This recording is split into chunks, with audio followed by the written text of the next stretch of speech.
When we look at the world today, we find, as I said earlier, that it is a unique world. There's never been a dunya like this before. And the most puzzling thing about this dunya today is that there is an actor at work on the stage of the world. And he is an actor who seems to have come out of nowhere. We had great civilizations. Babylon was a great civilization. The Aztecs in Mexico, a great civilization. China, a great civilization. Where did this fellow come from? The Christian world, the Hindu world, the Buddhist world, the Muslim world, great civilizations came to the world. And then suddenly, out of nowhere, an actor appears. And he takes control of the world. Who is he? Is this happening by accident? He has a power that none can resist. He brings a scientific and technological revolution which, when applied to military science, gives him unprecedented power. No longer is he dependent on the wind for a ship to sail. No. He now has nuclear-powered ships. He doesn't travel by horses anymore. He has mechanical transport on land. He has motor cars. He has trains to take goods a long distance, which yesterday was camels. This fellow even travels in the sky. We never had it before. He has an aeroplane that flies in the sky. He doesn't need a sword anymore to fight. He can kill you from a distance. Huh? Strange. He has unprecedented power, military power. But unlike Zulkarnain, who had faith and who used power, Surah Al-Kahf? Huh? Surah Al-Kahf? You must shake your head a little bit. Surah Al-Kahf. Zulkarnain used power to punish the oppressor and to bring relief to the oppressed. And Zulkarnain used power to help those who have faith and who are righteous in conduct, and to reward them. But this fella is the opposite of Zulkarnain. This fella is essentially godless, essentially godless. And he uses his unprecedented power to oppress like no oppressor has ever been.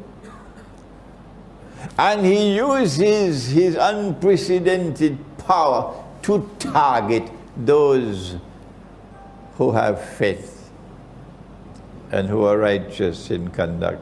It doesn't matter whether you're a Christian or a Muslim or a Jew or a Hindu or a Buddhist. It doesn't matter. Once you want to be truthful, once you have integrity and you will stand up for the truth, once you are righteous in your conduct, this man is coming after you. Who is he? He comes and uses his power to oppress, and he wants to take control of the whole world. In Mr. Putin's beautiful expression, Vladimir Putin, the Russian president, he said about this man, he has imperial ambitions, which is very dignified language. He wants to rule the world. This fellow embarks upon an effort to rule the world, but we find him moving through 3 stages, and I gave this lecture right here in this surah just before Ramadan. And Allah spoke about it in the Quran in Surah Al-Mursalat. Allah says, Intaliku ila zillin dhi salathi shu'ab. Proceed now. The world now proceeds to a shadow which will manifest itself in 3 stages. In akhir zaman. It was not possible for anyone to interpret this ayah until the world experienced Pax Britannica and then Pax Americana. You cannot explain Pax Britannica with any of the tools of political analysis. No.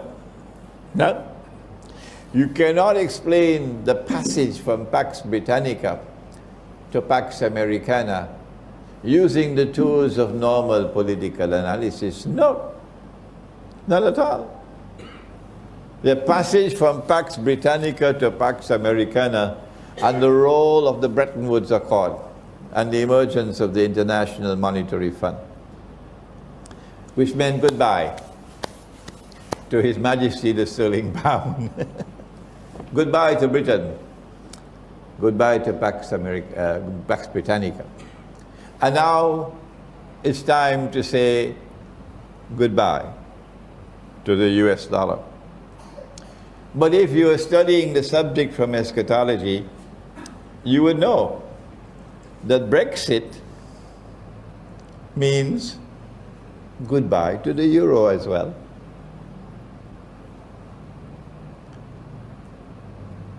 That we are now located at a moment in time when the entire monetary system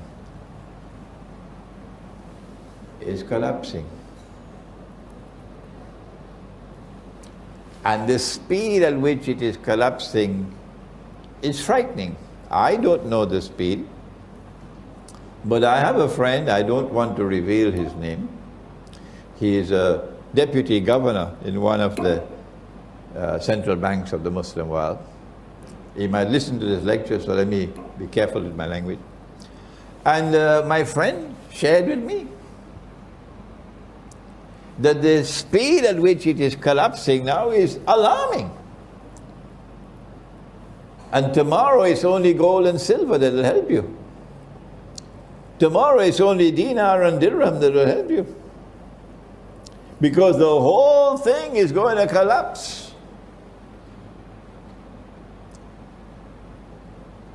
And Pax Americana will give way to Pax Judaica. How did we know this? How did we know this? This was in my book, Jerusalem in the Quran, which was written in the year 2000. 16 years ago I wrote that book in New York. Where did I get the knowledge from?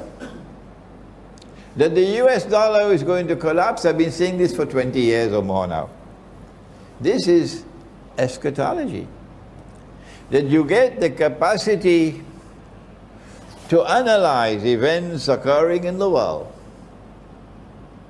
Because you know that there is a fella, a mastermind at work, who wants to rule the whole world. And he gave us his first stage of his shadow that Allah spoke in the Quran with Pax Britannica. And the second stage of the shadow was Pax Americana. And we are saying that the third and last stage of the shadow is going to be Pax Judaica. When Israel will seek to replace the United States of America as the next ruling state in the world, and Israel is going to say, away with all of this godlessness. This fellow is not only godless, this fellow is also decadent.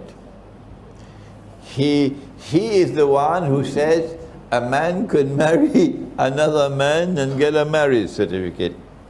You know who the fellow is? Modern Western civilization. So Pax Judaica is going to come to say, we want to sweep away all this godlessness and all this decadence. We want to turn away from all of this oppression and so on. We want to bring back the world, bring it back to religion, bring it back to the worship of the God of Abraham. Oh, it's going to be very, very, very interesting, tomorrow. If we are alive and this drama unfolds, as they say to the world, we must come back to religious values. This is Pax Judaica. But their oppression will be greatest of all, because they want to rule over everybody. And eventually a man will stand up in Jerusalem and declare, I am Al-Masih, the Messiah. But he would not be Al-Masih, the Messiah. He would be Dajjal, the false Messiah. In order for him to achieve his objective, a Pax Judaica, for Israel to rule the world, he has to make Israel very, very big, like the United States, but that's not possible. Israel cannot expand. Israel is surrounded by the Arabs. Forget it. Or the world has to become much smaller. Which one will it be? Which one will it be? Yes. The answer is the world will have to become much smaller. And that's why we're going to have nuclear war. They want the nuclear war. They know it. And they've already prepared for nuclear war with the underground bunkers and so on. So they will survive. In order to have the nuclear war, they got to provoke Russia. So Russia had to become a nuclear power. And that's why they transferred nuclear technology to the Soviet Union. Yes, so that the Soviet Union could become a nuclear power, so that tomorrow there could be nuclear war, so that the world will become small. Are you beginning to understand now what's happening in the world? Yeah. The next event that is about to occur from our eschatology is the Great War. Let me quote the hadith. Nabi Muhammad alayhi salatu wassalam is talking to his companion Mu'az ibn Jabal radiyallahu ta'ala anhu. And they're sitting next to each other. His hand is on his shoulder, I think. And he said to him about the signs of akhir zaman. The hadith is in the Sunan of Abi Dawood. And he says to him, Umranu Bayt al-Maqdis, when Jerusalem is center stage and flourishing, built up, Kharabu Yathrib, at that time, look to Medina and you see Medina in forlorn dissolution. No event in Medina, nothing. It plays absolutely no role whatsoever, even in Arab affairs. Kharabu Yathrib Khuruj al-Malhama. When that occurs, which is where we are now, then look for the Malhama. The Malhama is a great war.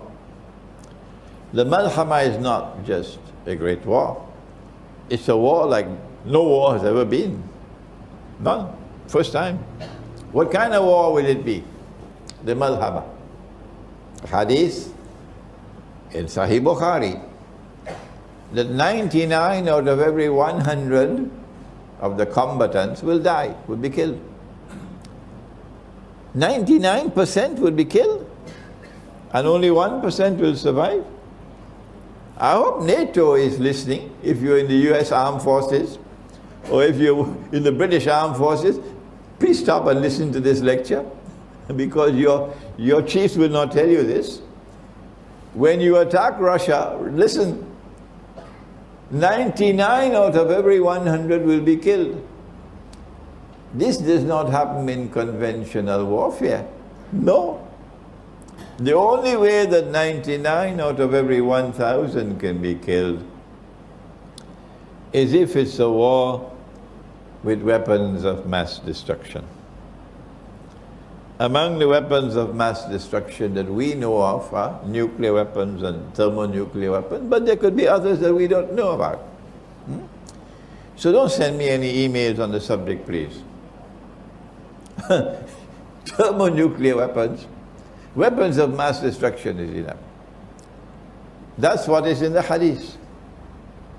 And each one will say, I will be the one who would survive, meaning they're going to enter into this war not knowing whether they're going to win or not. There'll be uncertainty when they enter into this war. My opinion, and when I give an opinion, of course, never accept it unless you're convinced that it is correct. My opinion is that the NATO is preparing for war with Russia. And I'm not the only one who holds that view. There are many others. And the war is around the corner. And once that war takes place, it is inevitable that it would eventually become nuclear war. We don't know whether it will start as nuclear war or whether it will be a conventional war which will eventually become nuclear war. We don't know. I'm not a prophet. I don't have an angel speaking to me, no. We know that the war is going to come soon, because the longer they wait to attack Russia, the stronger Russia becomes. And the nice thing, the wonderful thing that makes our hearts so warm is that Russia is not afraid of them. If Russia is standing up against the oppressor,